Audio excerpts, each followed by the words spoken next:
All right, guys. It's been a long morning, and the judge kicked things off before I got a chance to introduce my guest. So let's just kind of pretend it's 8:30 this morning, and we're starting from scratch here. I am joined today. Let me say who I am. I'm Tanya Eiserer. I'm an investigative reporter here at Channel 8, and this is Erin Hendricks, a very respected former family violence and sex assault prosecutor. Thank you so much for joining me today, Erin. It's been certainly an interesting case, and we're in our fourth day of testimony. And I'm personally of the belief that, and I've been proven wrong many times, that this is going to be the last witness. What do you think? Yeah, well, you've really been paying attention, and you might be right, unless there is some. Well, first of all, we got to get through cross, because the defense is going to have the chance to cross-examine that agent if they want, right? But in terms of last state's witness, like, I don't disagree with you. I asked you a few minutes ago, all right, well, have they delivered everything they promised? Meaning, in opening statement, the prosecutors tell you you can expect to hear A and B and C. Well, have we heard A, B, and C? And you said, yeah. You said, Erin, they've put everything on that they promised that they would bring to the jury. And so, I mean, all things being equal, I think you're probably right. I bet you that this FBI agent will be the last witness for the state. Well, we're going to find out after the defense crosses him. But let's talk about what he offered, because I think it's really, and I've said this several times as we've been doing this over the last 4 days, that it's like the defense has been, the prosecution has been building a house, and this has been, they've done a very chronological presentation for the jury, and so I feel like, yesterday we put the roof on, and today I feel like, we're finishing out the inside of that house, but what this witness did was establish that Billy Chemirmir's phone is in the vicinity of the Walmart at the time that Lou Harris and Mary Brooks are at that Walmart. Then his phone is in the vicinity of their houses at the time they are killed. And then he's in the vicinity of this diamond exchange. That's, how powerful is that to you? That's super compelling. I agree with you. And, you use this metaphor of building the house, and I kind of feel like what this last witness, the witness before him, Basillo, put in the records, and then this witness, the agent Sedgwick, discussed the analysis that he did of the cell phone towers and the movement of the phone number associated with Chemirmir. So we'll call that Chemirmir's phone, right? I agree with you that that these were the final connecting pieces, but for me, this is it's like the final finish on the house. It's like when you look at it and you see, oh, wow, yeah, that's a house. They told us they were going to build a house.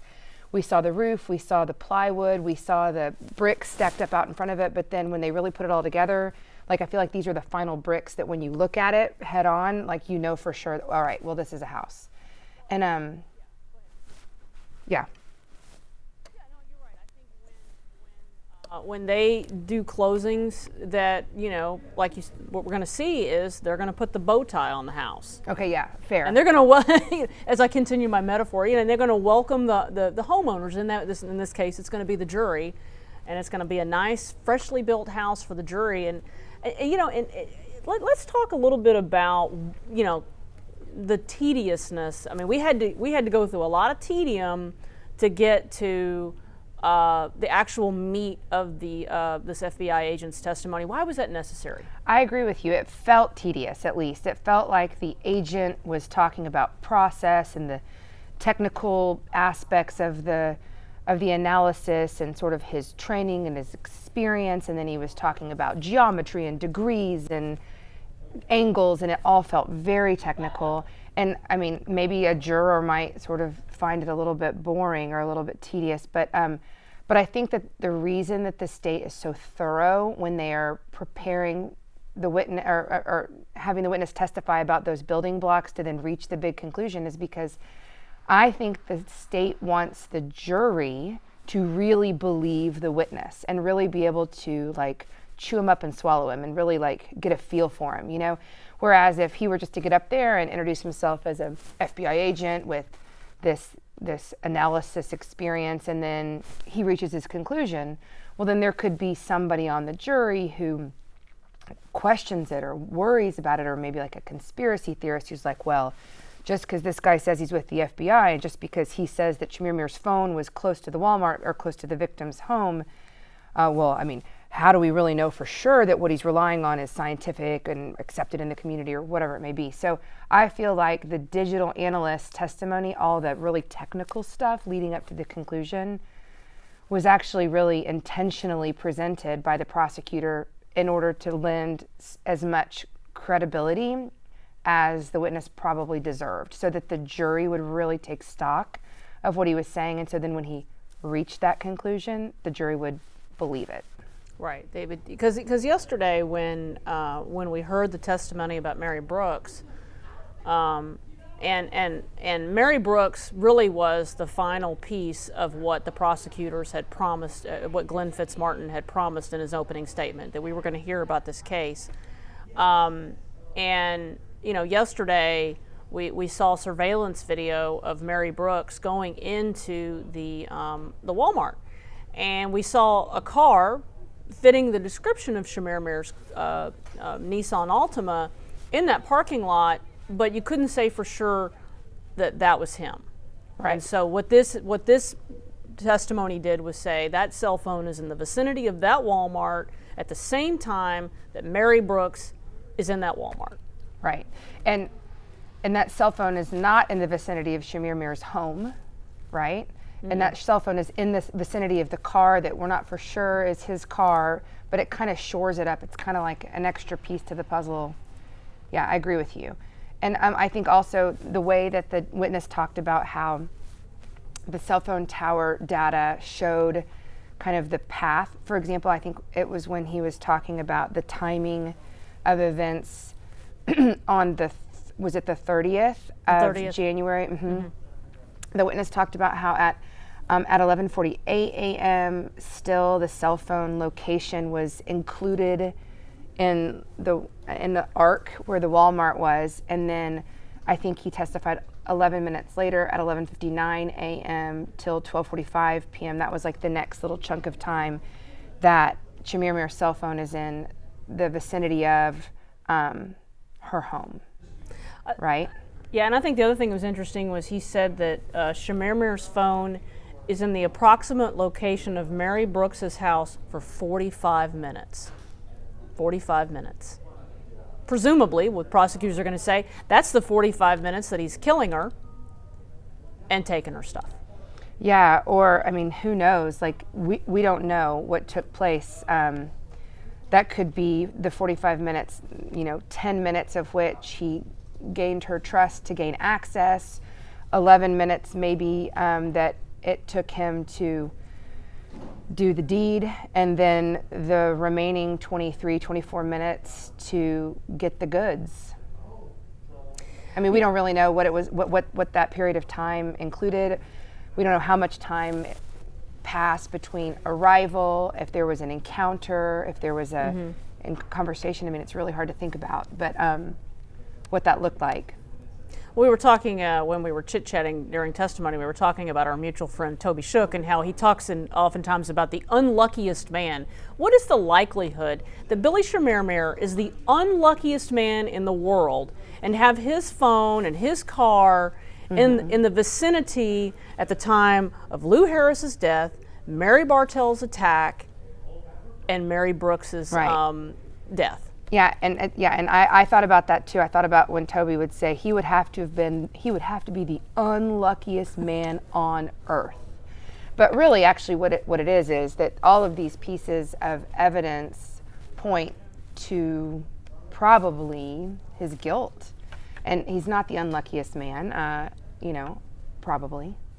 Yeah, I mean, obviously, we're not the ones that will be not called upon to. Yeah. We're not going to decide. The jury will decide. But right. How powerful do you think this last testimony will be for the jurors? I mean, I feel like it's probably like the final sort of nail in the coffin. Earlier today, there was the other witness. He was the proprietor of the Golden Jewelry Exchange, and I know that you talked about how in earlier days of testimony we already sort of learned a little bit about that part of the case, but I actually thought that his testimony and his records and the exhibits that he sponsored, like the invoices and then like the inventory, I actually thought all of that was pretty compelling. And I mean, maybe it wasn't, maybe it was less compelling to you because you've been watching every moment of every day. But I mean, but because he's, you know, he's not an expert witness, he's a lay person, a member of the community, he's just running a business out there in the world, and but he was able to identify the defendant. And I'm sure you noticed that when he was called upon to identify Chemirmir, I think, did you hear him? He said, well, yeah, I think that's him. Could he bring his mask down? Right. And then when the defendant took his mask down and the witness identified him, I thought that was pretty compelling. I mean, I felt like it showed that he was being thoughtful about the identification. And then, of course, the prosecutor showed the witness and the jury the video captures from, I'm not sure when they were from, but of Chemirmir being in the like little lobby or the little foyer of the golden jewelry exchange or whatever it was called. And so I actually thought that witness was, I mean, I don't think that was for nothing. I mean, I felt like he was a really important witness as well. And because he's not a government witness, like a police officer or a police detective or a federal agent or an analyst, government employee, I felt that made his testimony compelling. And if I were a juror, I probably would have been on the edge of my seat listening to what he had to say. No, I thought he was compelling, and you're right. I have been listening for 4 days, so but he is compelling, and he is like another, you know, kind of brick in the house, right? Because he, you know, from 11/23 of 2015 to March 19th of 2018, he sells $91,350 worth of jewelry at that exchange. Yeah. And then on the day that Mary Brooks is killed, he sells a piece of jewelry for $21.50, and then he comes back the next day and sells another piece for $30.50. So I mean, it is compelling. I think so. I guess when I say that it was maybe not as compelling for me was just that, you know, on the offer up stuff there was actual pictures of the jewelry. If he had pictures of the jewelry and you could say that was, you know, Mary Brooks's ring and, you know, that was Grandma's ring, you know, that would have been wow. Sure. So that was you know, I was a little spoiled, I guess. And then you were. And then on the offer up testimony, was there like an aggregate figure, kind of like there was with this witness? With this witness, we had this aggregate money or this dollar figure of $91,000. Was there a similar component to the offer up evidence? No, we haven't gotten that. It may exist somewhere. Right. Of course, I think with offer up, what would happen is he would do, you know, he would probably, you know, sell something off, you know, for a suggested price and then meet someone. Like in the case of Mary Bartell's ring, he sells, I believe it was a ring, Mary Bartell's ring. I'm going on my memory here, for $380. And we heard testimony yesterday from the man that met him and bought that at a Starbucks. Right. Yeah. And I thought that was particularly compelling testimony. Oh, and also I thought what was also compelling about it was on his cell phone, when he did the offer up ad, he posted a picture with a ring on a finger, presumably his finger. Right. I mean, to me that was like, you know, because then the family members are saying, yep, that's the ring. That's the one. You know, and I mean, I don't, in terms of like probative value, meaning proving the case, I do think that what you're pointing to is the more probative, but my point is this witness, Hilad, the man who runs the jewelry exchange, the fact that he brought those two exhibits, 287 and 288, that listed the transactions, there was that big, huge dollar number. There was something about that that kind of maybe satisfied my desire to understand, not motive. I mean, I think that we kind of get it, what the motive might be.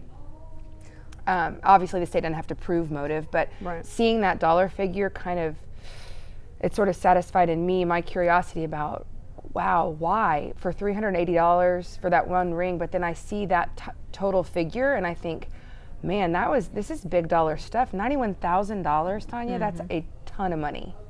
Well, assuming, let's say, if he is guilty of everything that the prosecutors have alleged, I have a word for that, and it's called blood money. Ugh. I mean, think about it. I mean, if he is guilty of what he has been accused of, that money is just dirty.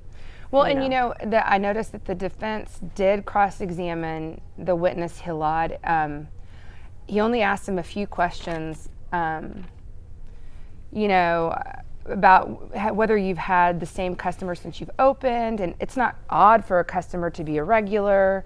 And I think also the defense lawyer pointed out that actually it's better for your business to have a regular. And I mean, I think he was just trying to point out that, well, so maybe some of what Chemirmir was doing in terms of business at the gold jewelry exchange might have been like legitimate and not what you're characterizing as blood money. But, I mean, I don't think he really flushed that out because he only asked him 4 or 5 questions. But I feel like he was trying to plant a little seed there. Mm-hmm. So, I mean, you mentioned that you didn't think that the defense had done a whole lot of cross-examination this week. Not at all. But that limited cross of the gold and jewelry exchange witness, I thought, I mean, it was something. Right. Yeah, it's establishing that it's not unusual for people to come in. What do you think, and I think one of the things I like to do when I have my guests on is talk about, maybe what could happen to make things better so that someone couldn't allegedly go kill 20 people and not get caught until now. What needs to happen to change things? Because what really struck me about Mary Brooks's case actually made me angry yesterday. By the end of yesterday, I was actually angry and a little tired. But she is found dead. Her grandson finds her. He notices the light is on, the gate is, things seem out of kilter, and the family immediately realizes a safe is missing, jewelry is missing, her mother's ring, and the ring is missing off her finger, yet no autopsy's done. I mean, come on, folks. Yeah, I mean, that's a little unusual. I don't know. I'm not sure about the chronology there. Like, I don't know how soon, if at all, there was contact with law enforcement by the family upon discovering her. I believe it was the next day, but it was very soon. Well, and so then they told them that jewelry was missing. Right. And so then that's a question of, how does law enforcement interpret that scenario? Like, what do they make of it? What can they do with it? You think to yourself, if there are no obvious suspects, or if there's no signs of forced entry, like leads, right? Investigative leads. You kind of think to yourself, well, what could they do if they've got no leads and no suspects? They've ruled out the grandson who found her. They've ruled out any neighbors with whom she had discord, probably none, And so it's a hard question to ask because, I mean, what could they have done? Well, but if they don't have a lead, they don't have a suspect, then what could they have done? Of course, if you do an autopsy on her and you rule it a homicide, you're not having to exhume her body later and amend a birth certificate, because that's what happened in all of these cases except for Lou Harris. The birth certificates had to be amended. I mean, And I get it. I mean, it's a difficult scenario, but still, part of me thinks that if these cases, in these situations where family members are telling the police, hey, jewelry's missing, you just feel like maybe this comes crashing down on Chemirmir a lot sooner, and maybe Lou Harris is not dead. Maybe she dies of natural causes, like, sleep in her bed. Sure. And Mary Bartell is never attacked. I'm not really attacking law enforcement. I'm just saying that, do we need to kind of change how we, just some of these assumptions that we make. Right. Well, and I bet you the police agencies, I have to assume they've kind of looked inward on that, don't you think? I mean, when you're dealing with any sort of serial criminal offender and there's the pattern and things go unsolved until there's a break in the case, I mean, you got to know law enforcement looks inward on that. So, I mean, I don't know how to answer that question, but it wasn't an insignificant amount of time between Mary Brooks's death and then these other incidents. I mean, it was like 6 weeks, right? Yeah. She is last seen at the Walmart on January 30th. and then she's found dead on the 31st, and then of course Mary Bartell is attacked on the 19th, and then Lou Harris is attacked on the 20th. Okay, hold on. Okay, Let's see what's going on. Are they coming back? All right, we'll keep chit chatting as we kind of figure out we'll cut to them as soon as they make it clear what they're doing. So we had a question from one of our YouTubers who's asking, could Dallas implement like having jewelry places take pics of what they buy? I would think you could have maybe a code that would require it, right? I mean, could be. Oh, I see the judge. Let's see here. This is part of the folks. This is part of the dance that we do when we do this, because we trying to watch and read the courtroom and not be in the courtroom. I don't know. So while we're kind of waiting to see what's going on here, if you were the defense, what would you do? Right now or all together? Oh, well, okay, so let's say with this witness. What would you do with this witness? Well, so, okay, we saw a hearing outside the presence of the jury, right? Earlier this morning, remember how you said that the judge got started surprisingly early? It was like 8:10, 8:20.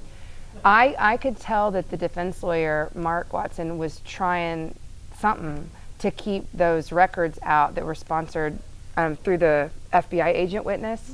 I mean, obviously, he didn't want those records in because they were hugely probative. He called them prejudicial. He cited 403. He's like, yeah, the prejudicial effect outweighs the probative value. Not so. The judge overruled his objection. But you could tell that what he was trying to do was keep the damning evidence out of the eyes and ears of the jury. So, I mean, that's one thing you do. Creating little spots of doubt, maybe exposing areas where there could be doubt about the guilt of the defendant. You know, I wonder whether, I don't know if they've done this or whether they explored, you know, the fact that there's a marked lack of forensic biological evidence, meaning is there anything that connects Chemirmir to these decedents, these people, that is like DNA? I mean, I don't know. Did we hear anything through cross-examination of any of the police witnesses or the detective about lack of biological material that would connect him to the scene or to the... I mean, I say that and then I recognize that police and law enforcement encountered him and he literally was in possession of the property of... the jewelry box of Lou Harris. So, I mean, I feel like they floated the theory that, well, he's a buyer and seller of secondhand goods, right? So they floated that theory, but then they could also, maybe, or maybe not, it would have to be in good faith, you know, suggest that there's a lack of biological material that connects him or DNA evidence that connects him. I mean, juries sometimes want that and expect that, so presenting that there's an absence of it could have been something, or could be something maybe. Yeah, it's really, they haven't really, I mean, like I said, there's been very little cross-examination of most of the witnesses. I still think that, I think that they'll maybe have some kind of medical expert. And I don't know, maybe they'll have someone that knows him. You know, maybe the defense will present somebody that knows him, you know, to say he was a good caregiver or something like that. Sure, maybe so. I did note that, speaking of which, in the testimony of Hilad, the proprietor of the Golden Jewelry Exchange, I noted that he talked about how Chemirmir would come into the store front, often well-dressed, kind of like in a suit like we saw, and sometimes in scrubs. And that was like just a quick little passing comment in his testimony, but that kind of got me. I don't know if you heard that. Yeah, I heard him say it, yeah. Yeah. Why did it get you? Well, just because I thought about Chemirmir in his capacity as a purported caregiver, and I say purported because, just like you just said, I haven't heard any testimony to mention that, right? Hold on, I think we're going back. Okay. Well, we are returning from our break.